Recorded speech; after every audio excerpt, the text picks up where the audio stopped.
सर्वप्रथम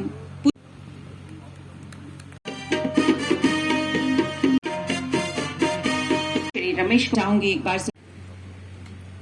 हाल में बनारस हिंदू यूनिवर्सिटी में बड़ा भारी पुराना अस्पताल है सर सुंदरलाल चिकित्सा, उसके दीवार के कोने में जाइए तो पान ही दिखाई पड़ता है।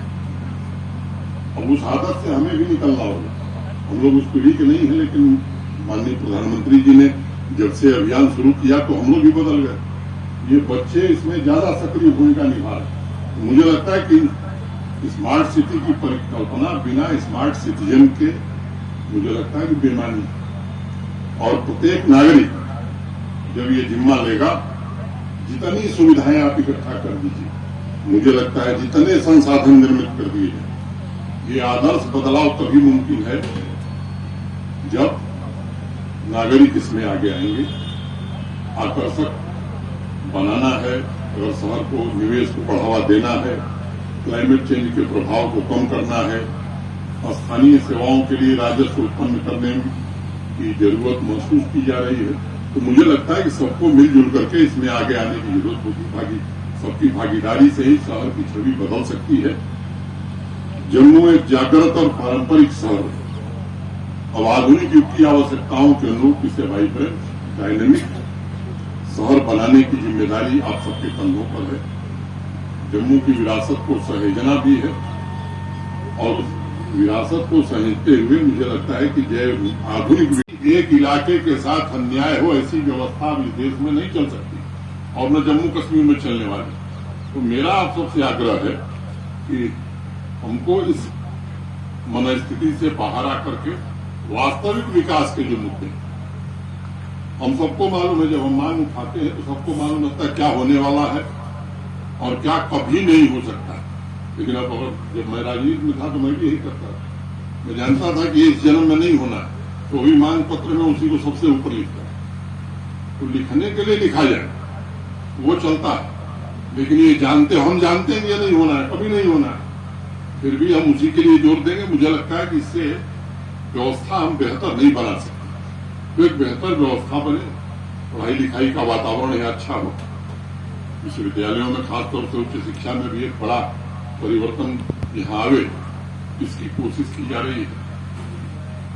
और दो बातें बहुत साफ तौर पर, मैं ये दावा नहीं कर सकता कि हम राजा हरिश्चंद्र हैं और एकदम भ्रष्टाचार खत्म हो जाएगा, लेकिन ये हम जरूर कहना चाहते हैं कि जितना दम होगा भ्रष्टाचारी और भ्रष्टाचार पर प्रहार अंतिम समय तक होता रहेगा, वो रुकने वाला नहीं। और ये हमें पता है कि आदमी है तो भ्रष्टाचार, जहां आदमी का हस्तक्षेप कम होगा वहां भ्रष्टाचार की गुंजाइश कम होगी। पूरा सिस्टम मैं बदल दूंगा, ये भी मैं जानता हूं कि रात एक दिन में होने वाला है, लेकिन हम लोग कोशिश कर रहे हैं, और वो कोशिश तब तक जारी रहेगी जब तक कि वास्तव में इसमें सफलता न मिल जाए।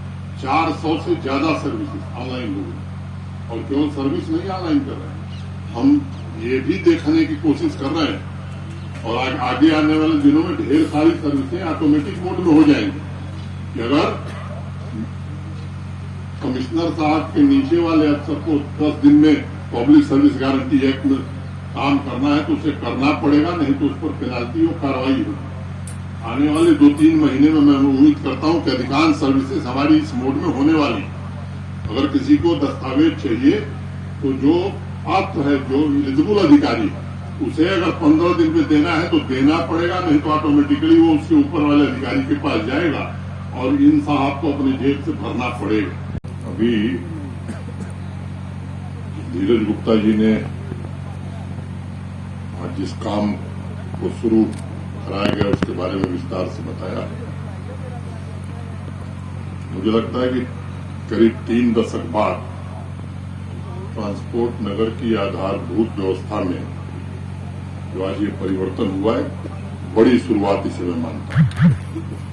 सबसे पहले मैं ट्रांसपोर्ट नगर के सभी एंटरप्राइजेस को इसके लिए बधाई देना चाहता हूं।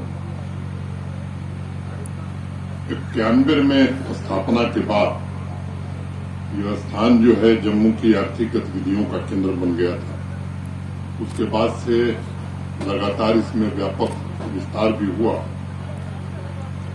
लेकिन अगर बिजनेस की तुलना में सुविधाओं को देखा जाए तो शायद उस दृष्टि से सुविधाओं का विस्तार नहीं हो सका। अनेक राजनीतिक दलों के लोग, गैर राजनीतिक सामाजिक संगठनों के लोग, ट्रेड और कॉमर्स के डेलीगेशन जब भी मिलते थे तो इस बात की चर्चा जोर दे करके करते थे। रोड, ड्रेनेज नेटवर्क, बिजली, इन सबका समवेत एक प्रोजेक्ट बना है। बिजनेस से जुड़े लोगों ने एक बार मुझे बताया कि ट्रांसपोर्ट नगर के 25 साल पूरे होने पर इन लोगों ने खुला पत्र लिखा था 2015 में और इसका जिक्र भी किया।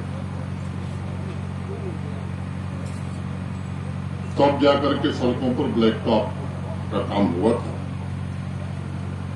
गड्ढों की मरम्मत थोड़ी हुई थी, ठीक से नहीं हो पाई थी। ऐसे बन गए थे टर्मिनल एक्सेस करने वाले यात्रियों से लेकर व्यापारी समुदाय को अपनी सामान्य गतिविधि में भी अनेक समस्याएं आ रही थी। मुझे लगता है कि शहरों की आर्थिक गतिविधि के केंद्र को सर्वोच्च प्राथमिकता मिलनी चाहिए, क्योंकि हमारे सामाजिक तंत्र की वो सबसे बड़ी शक्ति है। शहरों में भी स्वच्छता की रैंकिंग हो रही, और उसमें तो प्रधानमंत्री जी आते नहीं कि हमारी रैंकिंग सुधारती, वो तो हमें ही सुधारने के लिए प्रधानमंत्री जी स्मार्ट सिटी के लिए धन दे सकते हैं। धीरज गुप्ता जी और कमिश्नर म्युनिसिपल कॉर्पोरेशन जम्मू ये प्रोजेक्ट सैंक्शन करके इसका काम करा सकते हैं। मेयर साहब उसको इम्प्लीमेंट कराएंगे, बताएंगे कि साहब ये वाला काम पहले होना चाहिए, इसकी ज्यादा जरूरत है। लेकिन मुझे लगता है कि विरासत को संरक्षित रखते हुए एक नया मुकाम हासिल करने का प्रयास हम करें। नए वर्ष में अगर ये संकल्प हम लेते हैं तो निश्चित रूप से हम इसे पूरा कर पाएंगे। देश के तमाम शहरों में बड़ा बदलाव है। लोग खुद आज 2023 में अगर हम सब मिल करके ये तय करते हैं कि नहीं, अगली बार जब रैंकिंग जारी होगी तो जम्मू की रैंकिंग में बड़ी छलांग हम लगावें, तो मुझे लगता है ये भी हम कर सकते हैं। ये महज एक भौगोलिक स्थान नहीं है शहर, बल्कि आर्थिक उत्पादन और सांस्कृतिक समृद्धि का केंद्र कैसे बने, इस पर हमें विचार करने की जरूरत है। सभी नागरिकों को ये अवसर मिलता है, तमाम लोगों की आकांक्षाएं से जुड़ी हुई हैं। मैं फिर से धीरज गुप्ता जी, उनकी टीम को हृदय से बधाई देता हूं। आप सबको नव वर्ष की शुभकामनाएं देता हूं और उम्मीद करता हूं कि आने वाले दिनों में जम्मू अभी जैसा है इससे और बेहतर हम सब मिलकर के बनाएंगे। बहुत बहुत धन्यवाद। नमस्कार। No, no, no! Yes! Sion India means absolutely no. No RC, no license, no pollution, no petrol. आ गया है Sion India इलेक्ट्रिक व्हीकल, जो सिर्फ 5 पैसे पर किलोमीटर डिस्टेंस तय करे 100 किलोमीटर प्रति चार्ज में। जर्मन टेक्नोलॉजी के साथ wireless controller, mobile charging socket, remote locking और भी बहुत कुछ। Means more you ride, more you save. Contact करें AG एंटरप्राइजेस 7006236183।